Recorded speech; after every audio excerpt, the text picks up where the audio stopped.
یا الہی یا الہی یا الہی یا الہی۔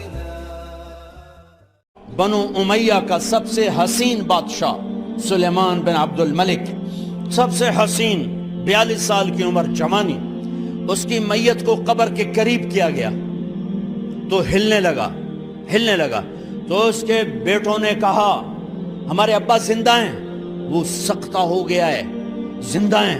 عمر بن عبدالعزیز رضی اللہ رحمت اللہ علیہ فرمانے لگے ارے بھتیجو زندہ نہیں ہے، قبر کا عذاب جلدی شروع ہو گیا ہے، بل عجل اللہ بالعقوبہ، چھپاؤ جلدی چھپاؤ۔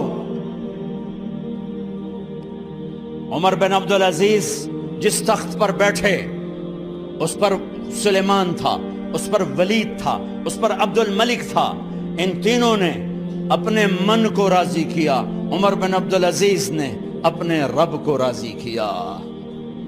جب عمر بن عبدالعزیز کا وقت آیا مرنے کا تو انہوں نے بلایا رجا بن حیوہ سے، فرمایا کہ میں نے عبد الملک بن مروان، چاچا بھی تھے سسر بھی تھے، ان کی بیٹی فاطمہ سے شادی ہوئی تھی، میں نے اس کو قبر میں اتارا، کفن کی گرہ کھول کے دیکھا تو اس کا چہرہ قبلے سے ہٹ چکا تھا، رنگ کالا سیاہ پڑ چکا تھا۔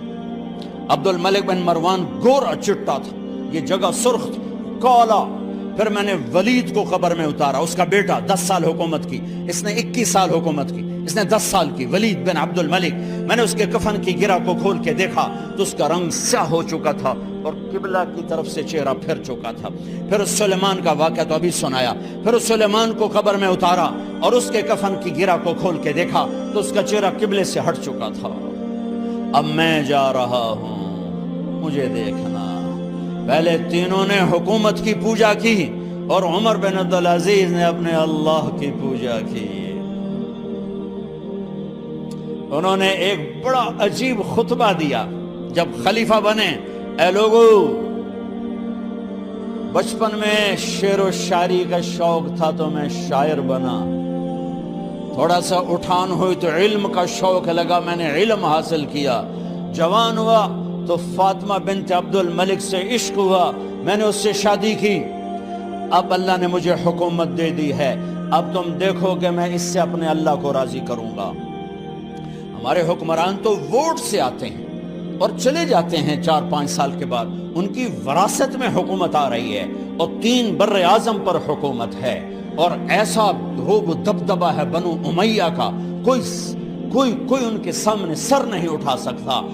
3 بر اعظم میں زکوٰۃ لینے والا کوئی نہ بچا، 3 بر اعظم میں سوال کرنے والا کوئی نہ بچا، 3 بر اعظم میں ظالم کوئی نہ بچا، 3 بر اعظم میں مظلوم کوئی نہ بچا۔ لیکن خود کیسا رہا؟ گھر آئے، فاطمہ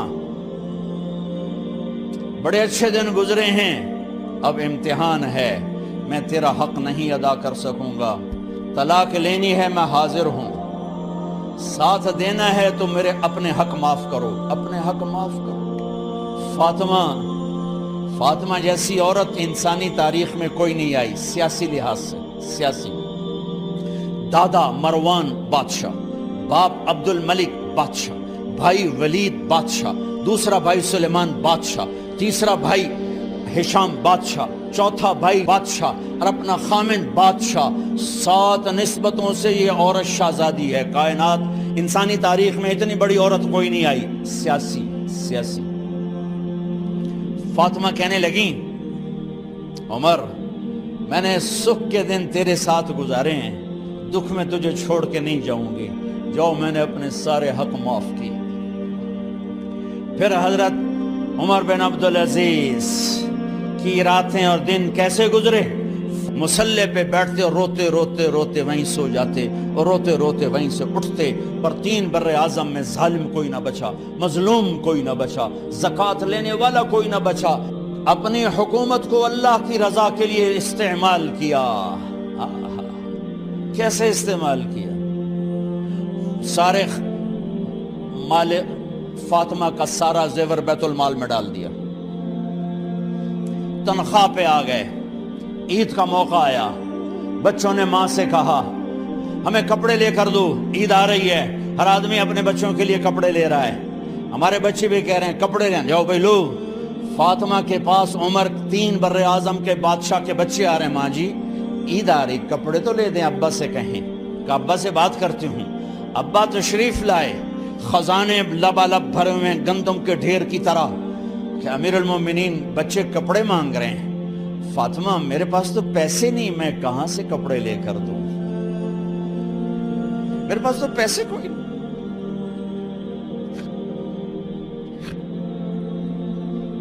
حضرت فاطمہ نے کہا پھر بچوں کا کیا کروں؟ کہا پھر مجھے بھی نہیں پتا کیا کروں۔ اس کے پہلے 3 حکمرانوں نے لوٹ مار کے بازار گرم کیے، ظلم و ستم کے پہاڑ توڑے، اور آج اسی خزانے پہ ایک شخص بیٹھا ہے جو اللہ کو راضی کرنے کے جھنڈے گاڑ رہا ہے۔ تو فاطمہ نے کہا آپ ایسا کریں، اگلے مہینے کی تنخواہ ایڈوانس لے لیں، اس سے میں اپنے بچوں کو کپڑے لے دیتی ہوں، اور گھر کا خرچہ میں مزدوری کر کے گھر کی روٹی چلا لوں گی۔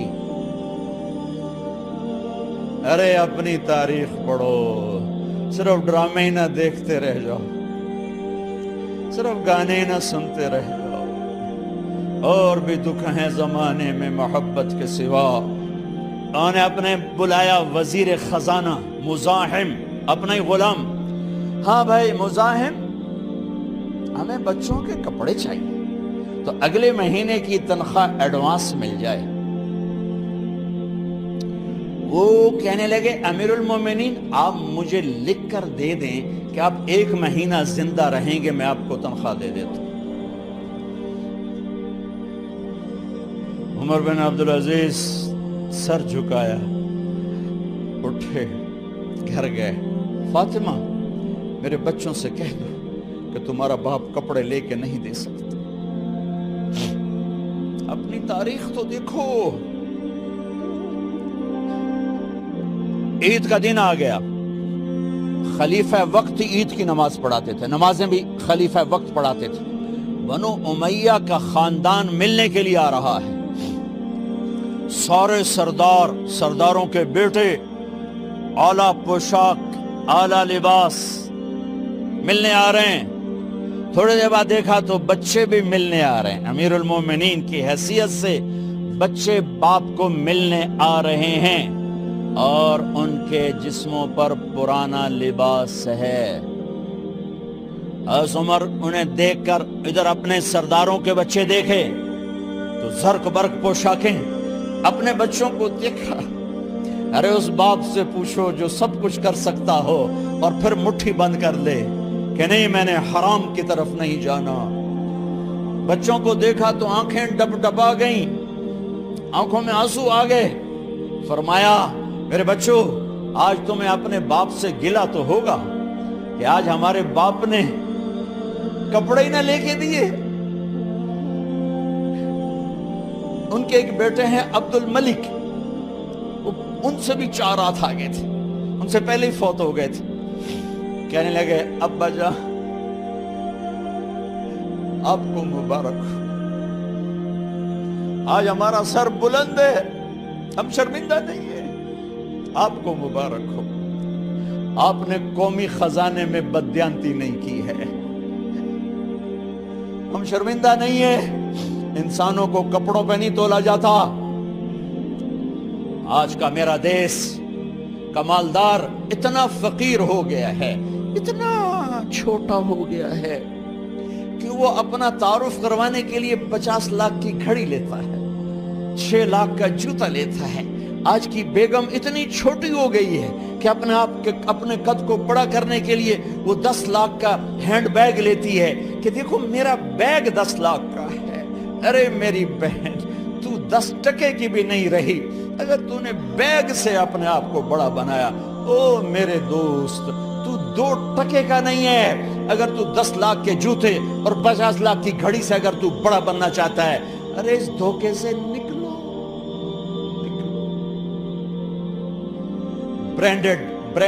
برینڈڈ کہاں جا رہے ہو؟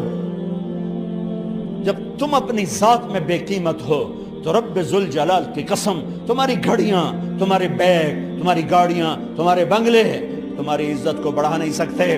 ابا جان آج ہم خوشی سے بلند ہیں کہ ہمارے باپ نے بددیانتی نہیں کی. گھر میں تشریف لائے, کہنے کہ فاطمہ کچھ پیسے ہیں, میرا انگور کھانے کو جی چاہ. بس فاطمہ رونے لگی.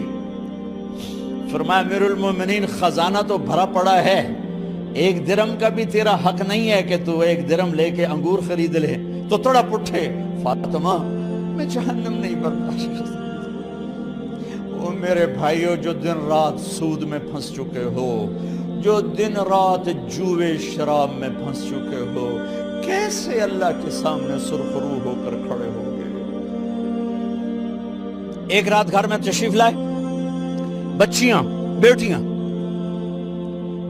منہ پہ ہاتھ, کپڑا رکھا, دوپٹہ رکھا منہ پہ, اور بات کریں. آپ نے پوچھا ارے کیا ہوا تمہیں, یہ منہ پہ کپڑا کیوں رکھتی ہو؟ تو خاموش ہو گئی, لیکن گھر کی خادمہ رو پڑی. کہا امیر المومنین آج آپ کی بیٹیوں نے کچا پیاز توڑ کے اس سے روٹی کھائی, سالن کھائی, اور میرے آج کا تاجر کہتا ہے جھوٹ نہ بولوں تو کاروبار کیسے, میرا افسر کہتا ہے رشوت نہ لوں تو گزارا کیسے کروں. تو عمر بن عبدالعزیز پھس پہ ہچکیوں کے ساتھ روئے کہ میری بچیوں میں تمہیں بڑے اچھے کھانے کھلا سکتا ہوں, پر میں جہنم کی آگ برداشت نہیں کر سکتا. بھائیو اس بندے نے اپنے آپ کو ذبح کر دی, اللہ کو راضی کرنے کے لیے ذبح کر دی, اپنے ذات کو, اپنے جذبات کو, اپنے احساسات کو. ہاں